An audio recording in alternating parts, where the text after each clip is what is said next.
राम मंदिर का विरोध करने वाले, राम मंदिर बनने पर भी सवालों का पिटारा खोल देने वाला विपक्ष आज दान चोरी पर शोर मचा रहा है।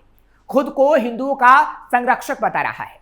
सपा से लेकर कांग्रेस और कांग्रेस से लेकर आम आदमी पार्टी, जिनकी राम मंदिर बनने में नहीं, उससे बनने में रोकने में भूमिका थी, वही आज सवाल उठा रहा है। इससे कच्चा चिट्ठा खोलेंगे उन नेताओं का जो अब हिंदू हिंदू चिल्ला रहे हैं, शोर मचा रहे हैं। सवाल भी उठाएंगे कि बांग्लादेश के हिंदुओं की हत्या पर आखिर ये चुप क्यों रहे। मुसलमानों के हितैषी ये पार्टियां तब कुछ क्यों नहीं बोली जब बंगाल में भगवान की मूर्तियां तक जला दी जाती थी। आज देश विदेश तक जब हिंदुओं का उत्थान हुआ और हिंदुओं को सम्मान मिला, तो हिंदुओं को अपना बनाने की होड़ आखिर इनमें क्यों लगी हुई है। नमस्कार, कैपिटल टीवी का खास शो कच्चा चिट्ठा देख रहे हैं आप। मैं हूं आपके साथ हर्ष भारद्वाज। केजरीवाल अयोध्या गए तो हिंदुओं के हिमायती बनते नजर आए। कांग्रेस भी हिंदुओं की बात कर रही है और अखिलेश तो आजकल तिलक तक लगाने लगे हैं। लेकिन अब हम आपको बांग्लादेशी हिंदुओं की कुछ तस्वीरें दिखाएंगे जिस पर एक शब्द इन नेताओं के मुंह से नहीं निकलेगा। इन तस्वीरों को जरा आप गौर से देखिएगा। किसी ने अपना पति खोया, किसी ने अपना बेटा, किसी ने अपना भाई और बहन। हिंदुओं पर अत्याचार हुआ लेकिन विपक्ष एक शब्द नहीं बोला। और तो और संयुक्त राष्ट्र की जब रिपोर्ट आई तब भी ये बात कही गई कि बांग्लादेश में हिंदुओं पर अत्याचार हो रहा है। संयुक्त राष्ट्र की रिपोर्ट ने बांग्लादेश में उन स्थानों की ओर भी इशारा किया जहां हिंदुओं के खिलाफ हिंसा हुई थी। संयुक्त राष्ट्र की रिपोर्ट में कहा गया था कि OHCHR को सौंपी गई जानकारी के मुताबिक बुराशदुबी, हाथीबंधा और लाल मोनिरहाट में 3 मंदिरों पर भी हमला किया गया और उन्हें आग के हवाले कर दिया गया। साथ ही लगभग 20,000 घरों में जो हिंदुओं का घर था, लूटपाट की गई। रिपोर्ट में कहा गया कि शेख हसीना सरकार के पतन के बाद हिंदू घरों, व्यवसायों और पूजा स्थलों पर व्यापक हमले हुए, विशेष रूप से ग्रामीण और तनावपूर्ण क्षेत्रों जैसे ठाकुरगांव, लाल मोनिरहाट और दिनाजपुर में। रिपोर्ट में खुलासा किया गया था कि हिंदुओं के खिलाफ हिंसा की तस्वीर दिल को चीर देने वाली थी, लेकिन विपक्ष को ये तस्वीरें शायद आज तक नहीं दिखी। और तो और जब विपक्षी पार्टी से इसके बारे में पूछा गया, बाकायदा मीडिया कर्मी ने सवाल किया, तो वो उठकर भाग खड़े हुए। इस बात को बीजेपी नेता ने भी कहा था। बीजेपी के नेता सुधांशु त्रिवेदी ने कहा कि कांग्रेस पार्टी की प्रेस कॉन्फ्रेंस में जैसे ही पत्रकारों ने बांग्लादेश में हिंदुओं के विरुद्ध हो रहे गंभीर अत्याचार का प्रश्न पूछा, तो कांग्रेस नेता KC वेणुगोपाल और श्री जयराम रमेश जिस तरीके से उठकर खड़े होकर भागे, उसे देखकर ध्यान आता है कि गाजा की बात पर जो लोग माइक से चिपक जाते थे, वही बांग्लादेशी हिंदुओं के अत्याचार की बात सुनकर उछलकर अलग हो गए। ये कांग्रेस के मन के अंदर छुपे हिंदुओं के अपमान, तिरस्कार और वैमनस्य का दुख प्रमाण है, जो आज की प्रेस कॉन्फ्रेंस में देखा गया। ये बातें बीजेपी नेता की तरफ से कही गई। कांग्रेस पार्टी द्वारा आयोजित प्रेस कॉन्फ्रेंस में जैसे ही पत्रकारों ने बांग्लादेश में हिंदुओं के विरुद्ध हो रहे गंभीर अत्याचार का प्रश्न पूछा, तो कांग्रेस के नेता श्री KC वेणुगोपाल और श्री जयराम रमेश जिस तरीके से उठकर खड़े होकर भागने लगे, उसे देखकर ध्यान आता है कि ये वही पार्टी है जिसको गाजा के बारे में इतना ज्यादा अगाध स्नेह उमड़ पड़ता है कि जैसे डायरेक्ट करंट की तरह वो चिपक जाते हैं। 2 करंट होते हैं, DC और AC, डायरेक्ट करंट और अल्टरनेटिंग करंट। DC चिपका लेती है और AC झटका देती है। तो जिन लोगों को गाजा की बात सुनकर DC करंट की तरह वो चिपक जाया करते थे माइक के ऊपर, वो बांग्लादेशी हिंदुओं के अत्याचार की बात सुनकर AC करंट की झटके की तरह उछलकर अलग हो गए। मुझे लगता है ये कांग्रेस के मन के अंदर की छुपी हुई हिंदुओं के प्रति अपमान, तिरस्कार और वैमनस्य के भाव का एक बहुत दुखद प्रमाण है जो आज की प्रेस कॉन्फ्रेंस में देखा। इतना ही नहीं, योगी ने भी विपक्ष को लताड़ लगाई थी।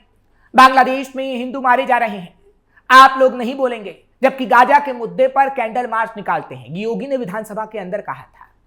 योगी ने कहा कि पाकिस्तान और बांग्लादेश में हिंदू मारा जाता है तो विपक्ष के मुंह से एक शब्द नहीं निकलता। आप बोलेंगे नहीं, यही आपकी सच्चाई है, क्योंकि हिंदुओं से आप लोग नफरत करते हैं। देखो, बांग्लादेश में एक दलित नौजवान को कैसे जला दिया गया। आप लोग गाजा पट्टी में होने वाले किसी भी उस पर आंसू बहाते हैं, लेकिन आपकी जबान से एक शब्द नहीं निकल रहा है, क्योंकि एक दलित नौजवान मारा गया बांग्लादेश में, और उस नौजवान के मरने पर आपकी जबान सिल चुकी है, क्योंकि आप उसको केवल वोट बैंक के रूप में इस्तेमाल करते हैं। ये राजनीति नहीं है पांडे जी, ये राजनीति नहीं है, ये वो सच्चाई है जो आपकी तुष्टीकरण की नीति है, जिसके कारण बांग्लादेश बना है। अगर बांग्लादेश पाकिस्तान नहीं बना होता, इस तरीके से हिंदू नहीं जलाया होता, और जलाता तो फिर उसकी क्या दुर्गति होती या वह भी जानता। ये सुरक्षा की गारंटी, वहां मारे जा रहे हैं हिंदू, आप लोग नहीं बोलेंगे।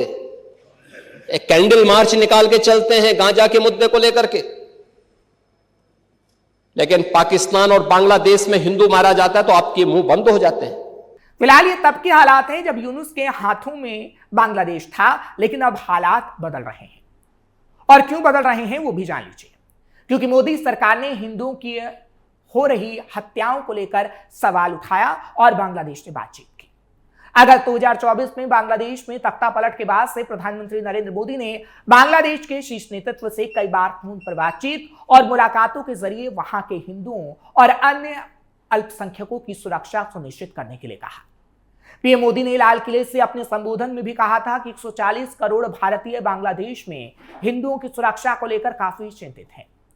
भारत के विदेश मंत्रालय यानी MEA ने लगातार वहां की घटनाओं की निंदा भी की और कट्टरपंथियों पर लगाम कसने की बात भी कही। फरवरी 2026 में मोहम्मद यूनुस के नेतृत्व वाली अंतरिम सरकार के हटने और नई राजनीतिक व्यवस्था जैसे तारिक रहमान और उनकी पार्टी के प्रभाव के आने के बाद कुछ प्रशासनिक घोषणाएं की गई। नई सरकार ने अल्पसंख्यकों के साथ न्याय करने और दंगाइयों को सख्त चेतावनी देने का दावा किया, और ऐसा सिर्फ और सिर्फ प्रधानमंत्री नरेंद्र मोदी की वजह से हुआ। हां, इतना जरूर कहा जा सकता है कि बांग्लादेश में आज भी कुछ कट्टरपंथी हैं जो हिंदुओं का विरोध कर रहे हैं, और भगवान राम की मूर्ति को लेकर वहां अभी भी विवाद चल रहा है। लेकिन पीएम मोदी की रणनीति की वजह से ही आज बांग्लादेश की संसद में कट्टरपंथियों की गतिविधियों पर खुलकर सवाल उठाए जा रहे हैं। BNP सांसद फजलुर रहमान ने संसद के अंदर भाषण दिया, हिंदुओं का पक्ष लिया और खुलकर हिंदुओं के बारे में बोले हैं। फजलुर रहमान ने कहा है कि किसी भी नागरिक को सिर्फ उसके धर्म की वजह से निशाना बनाने को स्वीकार नहीं किया जा सकता। उन्होंने उन लोगों की आलोचना की जो सड़कों पर उतरकर राम मंदिर नहीं चाहिए और हिंदू देश छोड़ो जैसे नारे लगाते हैं, यानी बांग्लादेश के कट्टरपंथियों की क्लास लगाई। उन्होंने कहा कि ऐसे लोगों को देखकर ही समझ में आ जाता है कि वो कौन है, उनकी संख्या बढ़ती जा रही है और वो किसी की सुनना नहीं चाहते, यानी कट्टरपंथियों की बात वो कर रहे थे। BNP के मंत्री ने सरकार और गृह मंत्री से कहा कि अगर सरकार को लगता है कि किसी मंदिर का निर्माण उचित नहीं है तो कानून के तहत फैसला ले सकती है, लेकिन अगर मंदिर बनाने की अनुमति है तो फिर किसी को भी हिंसा या धमकी देकर उसे रोकने का अधिकार नहीं, और हिंदुओं की बात बांग्लादेश में होनी चाहिए। वो यही नहीं रुके। फजलुर रहमान ने कहा, मैं खुद एक मुसलमान हूं, मुझे इससे कोई परेशानी नहीं है कि हिंदू अपने मंदिर में पूजा करे और मैं अपनी मस्जिद में नमाज पढ़ूं, इसमें आखिर दिक्कत क्या है। BNP सांसद ने मंदिरों और हिंदू संपत्तियों पर होने वाले हमलों की भी कड़ी निंदा की। उन्होंने कहा कि इस तरह की घटनाएं देश की छवि को नुकसान पहुंचाती हैं और सरकार की जिम्मेदारी है कि वो सभी नागरिकों की सुरक्षा सुनिश्चित करे, चाहे उनका धर्म कोई भी हो। रहमान के भाषण के दौरान संसद में मौजूद BNP सांसदों ने मेज थपथपाकर उनका समर्थन भी किया। उनके बयान को हिंदुओं के अधिकारों के पक्ष में एक मजबूत आवाज के रूप में देखा जा रहा है। हाल के महीनों में बांग्लादेश में हिंदू मंदिरों और अल्पसंख्यकों की सुरक्षा को लेकर लगातार बहस होती रही है। ऐसे माहौल में संसद के भीतर फजलुर रहमान का ये भाषण राजनीतिक और सामाजिक दोनों स्तर पर अहम माना जा रहा है, और ये सब पीएम मोदी के कारण ही हुआ है। और तो और ये भी कहा जा रहा है कि बांग्लादेश की संसद में हिंदुओं की घटती संख्या को भी दिखाया गया और आंकड़े बताए गए। ये बताया गया कि 1971 में 13.5%, 1981 में 12.1%, 1991 में 10.5%, 2001 में 9.3%, 2011 में 8.5% और 2022 में 7.9% हिंदुओं की संख्या रही। यानी हिंदुओं की संख्या तेजी से बांग्लादेश में घटी है। इन आंकड़ों को दिखाकर बताया गया कि कैसे हिंदुओं पर बांग्लादेश में अत्याचार हो रहा है। इससे दुनिया में बांग्लादेश की इमेज खराब हो रही है, जिसे अब सुधारना होगा। फिलहाल यह सब प्रधानमंत्री नरेंद्र मोदी की पहल से हुआ, लेकिन आज विपक्ष हिंदुओं की बात कर रहा है। आज विपक्ष हिंदुओं को अपना संरक्षक बता रहा है, लेकिन उसे यह समझ लेना चाहिए कि हिंदू अब जागरूक है और ऐसे विपक्षी पार्टी के नेताओं से आप लोग भी सावधान हो जाइए, जो सिर्फ वोट बैंक के चक्कर में ही हिंदुओं की बात करते हैं। हिंदू चाहे मारा जाए या उसे आग के हवाले कर दिया जाए, इन विपक्षी पार्टियों के मुंह से एक शब्द नहीं निकलता है। बांग्लादेश में आज भी हिंदू मारा जा रहा है। प्रधानमंत्री नरेंद्र मोदी की तरफ से सवाल उठाए जा रहे हैं। योगी आदित्यनाथ विधानसभा के अंदर से बोल रहे हैं, लेकिन विपक्षी पार्टियों के मुंह से एक शब्द नहीं निकल रहा। लेकिन हां, राम मंदिर दान चोरी मामले में जरूर वो शब्द निकाल रहे हैं, और इसलिए अब जनता को हकीकत पता लग रही है कि आखिर विपक्ष की रणनीति क्या है और विपक्ष किस तरीके से हिंदुओं को बरगलाने का काम कर रहा है।